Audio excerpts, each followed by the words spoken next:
Once upon a time, in a vast African kingdom, surrounded by lush forests and flowing rivers, there ruled a mighty king named Obadele. He was renowned for his strength in battle and his fair governance, yet his heart was consumed by one desire: to have a male heir to continue his lineage. King Obadele married 6 noble women, each chosen for their grace, wisdom, and of course, noble lineage, hoping they would provide him with a son. But with each new wife, his hopes were dashed, for they all bore him daughters. He viewed them as a constant reminder of his unfulfilled desire. His obsession grew and the kingdom whispered of his discontent. In his desperation, the king took a seventh wife, Esosa, this time a woman of humble origins, known throughout the land for her kindness and wisdom. Unlike the noble wives before her, Esosa had no noble birthright to claim, but she carried a gentle spirit that captivated the king. The kingdom watched closely, and in time, Esosa became pregnant. When Esosa gave birth, she gave birth to a son. The king's joy knew no bounds. He named the boy Oluwadamilola, meaning God has brought me joy. Celebration erupted throughout the land, and the villages were filled with dancing and music. And the king, in this newfound joy, declared Esosa his new queen and demoted the daughters and their mothers in blind obsession. This was a decision that defied tradition, as the role of the queen mother was meant for the woman of noble birth. The king's decision to elevate Esosa and disregard his other wives caused deep unrest. The noble wives felt humiliated, cast aside despite their loyalty, and the noble daughters they had borne. Princess Morenikeji, the eldest of the king's daughters, felt the sting of betrayal the most keenly. Trained since childhood in the ways of leadership and the customs of the kingdom, she believed she and her sisters deserved respect and acknowledgement, not to be overshadowed by the birth of a single boy. Driven by a sense of injustice and hurt, Nike, encouraged by her mother, began to plot against her father the king. She whispered to her sisters and others in the court about the disgrace their father had brought upon them and their noble mothers. "We are the rightful heads of this kingdom," she declared, "yet we are discarded like commoners. We must reclaim what is ours, for our mothers and for ourselves." Her words resonated with her sisters. Feeling abandoned and belittled, they agreed to join Nike in her quest to restore their honor. Secretly, they began to rally support from factions within the kingdom. They were also unhappy with the king's decision to break tradition. They whispered tales of the king's disregard for customs that had long guided their people, sowing seeds of discord and rebellion. The unrest grew as more people joined their cause, angered by the king's disregard for tradition and worried that their gods might punish them for such a breach. The entire kingdom was slowly being thrown into chaos as the undercurrents of unrest continued to rise. Some of the elders, once loyal to King Obadele, began to question his judgment. A king who breaks his own laws is no longer a king of the people, but of his own desires, one elder remarked during a secret meeting. Rumors began to spread amongst the people that perhaps the gods were displeased with the king's actions and that his decisions to make Esosa queen had brought a curse upon the land as crops began to fail and the once bountiful rivers started to dry up. The king, sensing the tension but unwilling to acknowledge his mistake, decided to take Prince Dami on a journey across the kingdom. He wanted to show his son the land he would one day rule and hoped to reinforce the bond between father and son, reassuring his people of the legitimacy of his rule.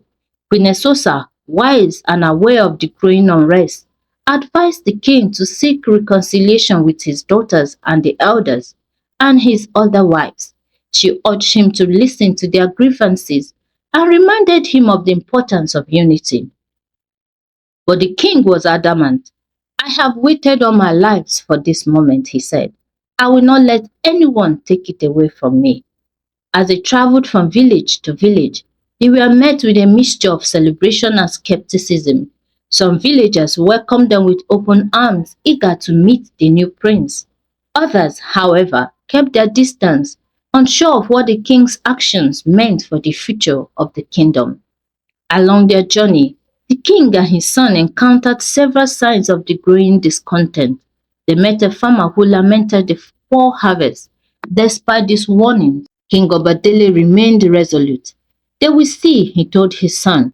Once they understand that you are the future of this kingdom, they will accept our new path. But Prince Dami, wise beyond his age, saw the unease in the eyes of his people. He listened to their stories and felt the weight of their concerns. He began to question his father's decisions and the true meaning of leadership. One evening, as they camped by a river, the young prince approached his father with a heavy heart. "Father," he began, "I see the love you have for me, and I understand your desire for me to lead. But I also see the pain in our people's eyes, the fear that we are losing our way. Perhaps we must listen to them, find a way to honor both tradition and the future." But the king, hearing his son's words, felt a pang of realization. But tensions had reached a boiling point. The kingdom was already torn apart by conflict. The once united land was now divided with factions forming on either side. The king shocked by the level of dissent when they returned. The king sought to quash the rebellion by force, but his efforts only fueled the flames of discontent. Battles broke out across the kingdom, pitting daughter against daughter, soldier against soldier. Queen Esosa, heartbroken by the chaos that engulfed the kingdom, pleaded with her husband the king to seek a peaceful resolution. She knew that the only way to end the bloodshed was through understanding and reconciliation. She begged the king to listen to his daughters and acknowledge the pain he had caused them. But the king of Badele, stubborn and proud, refused to see reason. "I am the king," he declared. "My words should be law. They must obey." Amidst the turmoil, young Prince Dami, who had grown up with his mother's wisdom and kindness, decided to take matters into his own hands, since his father had refused to listen to reason. He had seen the suffering of his people and understood the grievances of his sisters. Though just a boy, he had learned much from his mother about empathy and leadership. He knew that peace could not be achieved through force, but through understanding and compromise. One night, under the cover of darkness, Dami slipped away from the palace and sought out his sisters. He approached Nike first, speaking to her with a heart full of sincerity. "Sister," he said, "I know that you and our other sisters feel wronged by father's actions. I see the pain and anger in your eyes, and I understand why you feel this way. But tearing our kingdom apart will not heal our wounds. It will only deepen them. Let us come together and find a way to honor all our mothers and restore balance to our land." Nekedo, hardened by her resentment, was moved by her brother's words. She saw the genuine concern in his eyes and felt a flicker of hope that perhaps there could be another way. With the support of some of her sisters, she agreed to meet with the king and discuss a possible resolution. A day was agreed upon by the king and his elders. When the day of meeting arrived, the palace was tense with anticipation. The elders, the nobility, and the common folk all gathered to witness the fate of their kingdom. The king, still stubborn but desperate to end the bloodshed, agreed to listen. Prince Dami stood by his mother's side, ready to mediate. Nike spoke first, voicing the pain and humiliation she and her sisters and their mother had felt. She spoke of their mother's shame and the disregard for their honor and heritage. As she spoke, tears filled the eyes of many who listened. Queen Esosa then stepped forward, her voice calm and steady. She acknowledged the king's mistakes and asked for understanding and forgiveness. not just for herself, but for the sake of the kingdom's future. Moved by these words, the king finally saw the error of his ways. He realized that his obsession with having a son had blinded him to the needs and rights of his daughters and other wives. He learned that leadership was not about fulfilling one's desires, but understanding and balancing the needs of the many. And in a gesture of reconciliation, he agreed to restore the honor of his former wives and daughters.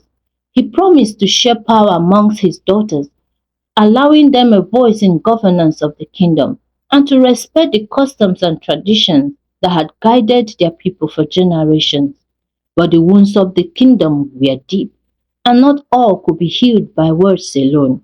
In the aftermath of the conflict, some of the king's daughters, driven by anger and loss they had endured, refused to lay down their arms. In a tragic turn of events, further skirmishes broke out. Despite their efforts to restore peace, King Obadele and some of his daughters did not survive the descent. Their deaths cast a long shadow over the kingdom. In the end, the kingdom was left to mourn the loss of its king and daughters, but it was also left with a new hope. Prince Damilola, guided by his mother Queen Esosa, took the throne with a promise to rule with wisdom and empathy and respect for all. He vowed never to let his personal desires overshadow the needs of his people again.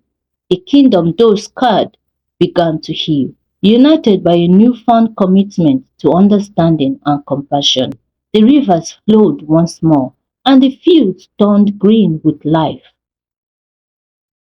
And so the story of King Obadele, his daughters, and his long-awaited son became a tale told through generations as a reminder of the importance of listening, the dangers of pride, and the power of reconciliation. Their foolishness lies in seeking to dethrone their father, and his foolishness is in the fact that he cast his daughters and their mothers away because they are girls, and even more in his obstinance in rejecting wise counsel from Queen Esosa and Prince Dami. And so as Dami sat on the throne of his fathers, he was able to restore the peace and the tranquility that was once known in the kingdom, and he ruled for a long time, giving birth to daughters and sons. And with a heart filled with sympathy and empathy for his people, he was able to bring justice and good governance back to his once prosperous kingdom.